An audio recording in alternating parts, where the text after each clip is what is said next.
Hello friends, welcome back to the channel. This is the fifth video in the BMAT series. In this video, we'll be going through section 2 of the BMAT.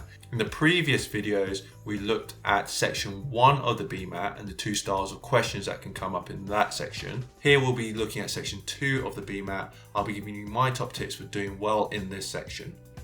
If you're new to this channel, my name is Brian. I'm a junior doctor in London. I've studied medicine at the University of Cambridge and at Imperial College in London. I'm also the founder and the president of Into Med School, which is an organisation that gives free support for children thinking about applying to medicine in the UK. Okay, so what is section 2 of the BMAT? Section 2 of the BMAT is a test of your scientific knowledge and your ability to apply your knowledge to multiple choice questions. This section is made up of 27 questions that you have to answer in 30 minutes. These are all multiple choice questions and they'll be based on the sciences, so physics, biology and chemistry, as well as testing your maths. They say that the level of knowledge that's expected of a candidate is up to GCSE level.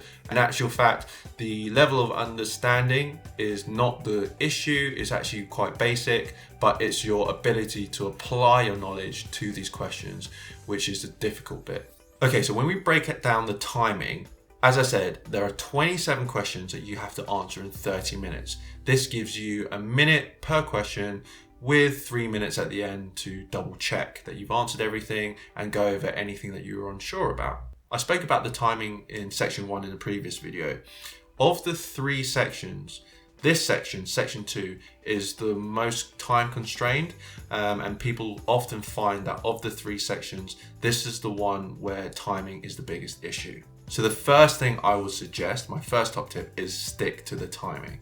This is because in section 2, it's very easy to get carried away when you recognize the content in one of the question from your GCSE sciences or your maths. However, I would strongly urge that you do not spend more than 1 minute on any particular question. When you're answering these questions, cut out the answers that you know are incorrect, and of the ones that are left, once you start getting close to the 1 minute mark or even beyond the 1 minute mark, think about making an educated guess. There's no negative marking in the exam, so it's always better to put down an answer than to leave it blank.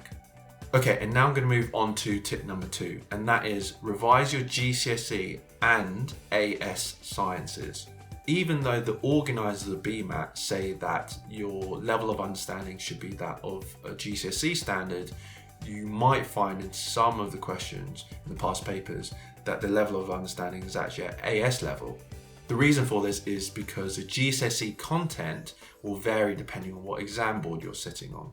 Something that's covered in someone else's GCSEs might only appear in your syllabus once you hit the AS levels. If you want to be really prepared for section 2, you should cover some of the content that you'll be covering at AS level. You can do this really easily by looking at your GCSE revision guides as well as looking at some of your AS level notes. From my experience, CGP create really good general revision guides. It covers content in all of the exam boards and they're usually freely available at any good library. Alright, and now I'm going to move on to my next top tip, which is use the BMAT specification. On the BMAT website, there is a document which you should read through if you want to know exactly what's expected of you. I've included a link in the description below and it's titled the BMAT Test Specification. This specification lists everything that you're expected to know in terms of scientific knowledge if you are to do well in section 2 of the BMAT. It's a really good idea to go through this document before you revise so that you know what you need to revise, and then actually go through it again after you think you've done all your revision, just to make sure you haven't missed anything out. Alright, and now my next top tip, brush up on your mental maths.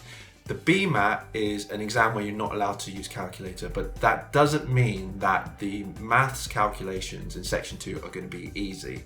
You'll find when you do the past papers and the official practice papers that there are often very complex calculations. Before the exam, make sure that you're confident in manipulating fractions, as often that's the best way to manipulate numbers that are not whole integers.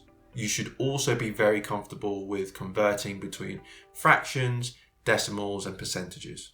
Right, my fifth top tip is Look at worked examples. As well as just going through the past papers, make sure that you know how to get from the question to the right answer. As I said at the start, the scientific knowledge itself isn't what makes section 2 difficult, it's being able to apply the knowledge to the question. Try to get hold of worked examples for past papers that you can work through. At the end of the day, what you want to do in an exam like a BMAT is to get to the right answer in the most efficient way as possible. When you're doing practice papers, even if you get the right answer, what you want to do is look through practice papers with worked examples so that you know the best way to get to the final answer. Okay, so those are my top tips for section 2 of the BMAT. In my next video, I'll be looking through section 3. If you've got any comments or any suggestions, put them in the comment section below. If you want to stay up to date with the videos and my future content, then please subscribe. Finally, thank you very much for watching and for subscribing. I hope to see you next time.